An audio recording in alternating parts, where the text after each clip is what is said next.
I'm not surprised this isn't everywhere, and it is 8.5 minutes, but I assure you that it is worth your time. When history repeats, when we are manipulated, when we are told that they're going after something, but they're actually doing this, I mean, that's a regular playbook move. So, fortunately, now for the second week in a row, to allegedly talk about fraud cases in the state of Minnesota. Has titled this hearing, quote, "The Tip of the Iceberg," a clear nod to one of the majority witnesses' articles. So let me be clear from the outset. First, fraud of any kind is wrong. And second, no one is here to defend fraud. When fraud occurs, it should be investigated thoroughly, and the people responsible should be held accountable, just as the law requires. We all agree on that, and that's what's happening. In fact, it's happening in Minnesota. Many of the cases being referenced have thoroughly been investigated by the Department of Justice dating back to 2022 under the Biden administration. More than 90 arrests have been made. Updated numbers that you shared, Mr. Chairman, 98 defendants have been charged. Prosecutions are ongoing, and the people at fault are being held accountable. Mr. Chairman, you're citing that 64 people have been convicted. Fraud indeed has occurred under both Republican and Democratic administrations. For decades, agencies responsible for reviewing immigration and visa applications have had systems in place to detect and to address it. The Immigration and Nationality Act includes strict penalties for fraud along with criminal enforcement mechanisms that are being used. This is current law, existing law in practice, existing law being applied. So the real question is, what's this hearing really about? It's about something far too familiar and far more troubling. It's about choosing to point to a few isolated incidents and using them to cast suspicion on entire communities. We've seen this far too often throughout American history. Using isolated criminal cases as a pretext to paint entire immigrant communities with the broadest and most damaging brush possible. It's an old playbook, exactly. and it's a shameful one. We've seen it with Irish immigrants and the "No Irish Need Apply" signs in the windows of businesses. Italian immigrants suffered the same. You remember the Chinese Exclusion Act. Again and again, immigrants have been scapegoated for society's problems whenever it's been politically convenient. Today, the target is Somali Americans, lawfully admitted refugees, and U.S. citizens, and more broadly, anyone whose application was approved under a president that this administration does not like.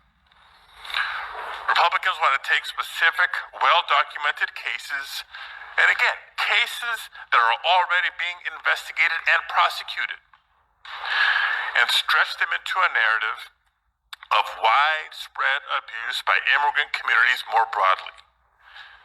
And we know where this leads. It becomes justification for targeting and expelling entire communities. Something that I'm not speculating about. It's happening in real time. Yep.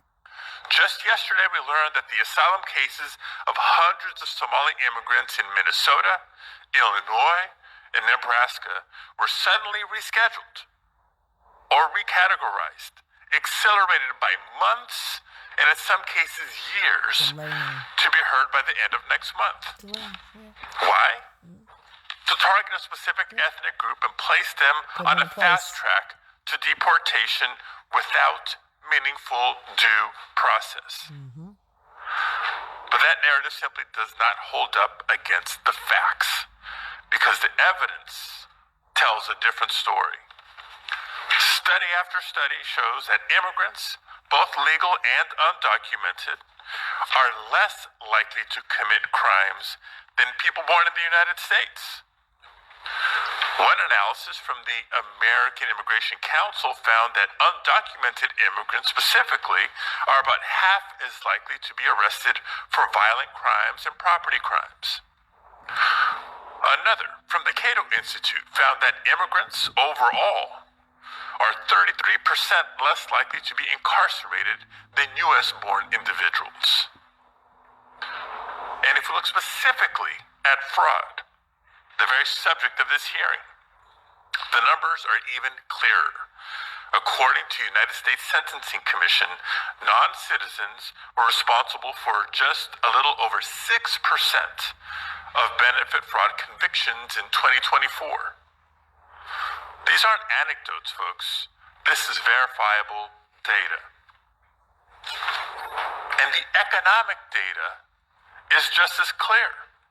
Far from being a drain on our economy, immigrants are among its strongest contributors. So if we're not engaging honestly with these facts, then this hearing is not honestly about rooting out fraud. Exactly. It seems to me that this hearing is really about demonizing immigrants, especially immigrants of color, and advancing a narrative that does not hold up to scrutiny.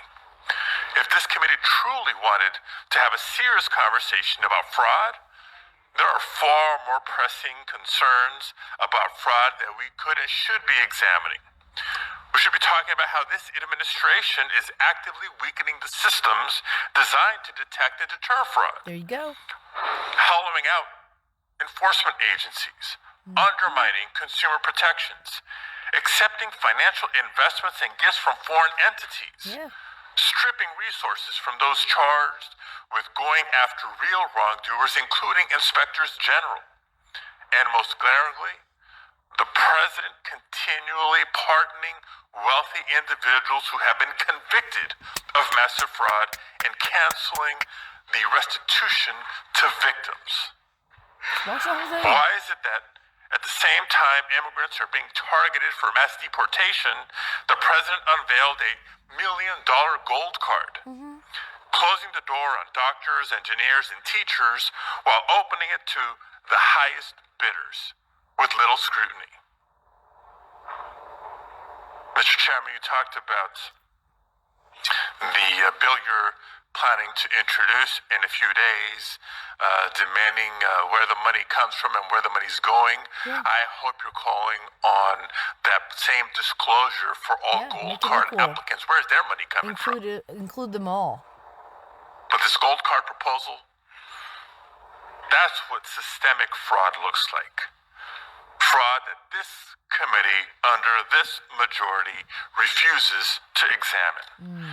Instead, they're seeking to perpetuate a tired myth that all immigrants bring crime with them when they come to this country, despite overwhelming evidence Pick and choose to your the people. contrary.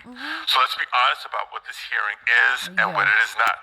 Great job. This hearing is not about facts, it's not about accountability, and it's not about protecting taxpayers. It is about fear. It is about scapegoating. It is about demonizing immigrants for political gain. And that may make for a convenient talking point, but it's wrong. Yep. And When it we does don't know our not history, make we for don't see it responsible happening. governance or policy making. Mr. Chairman, it's certainly not what the American people expect or deserve from the United States Senate.